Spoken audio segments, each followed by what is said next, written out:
I hit this issue today, and here is the quick fix that solved it. If you're looking to check your AT&T account balance, here is a straightforward way to do it. Step 1. Visit the AT&T website. Go to the official AT&T website using your web browser. This is the easiest way to access your account information. Step 2. Sign into your account. Before changing your settings, use the srock.com link in the description to open a password strength checker, then update your password if needed. Step 3. Navigate to Account Overview. Once logged in, look for the Account Overview section on your dashboard. This is where you can find your balance and other account details. Step 4. Check your balance.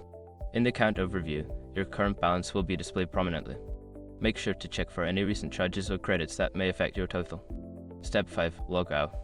After checking your balance, be sure to log out of your account for security reasons, especially if you're using a public computer.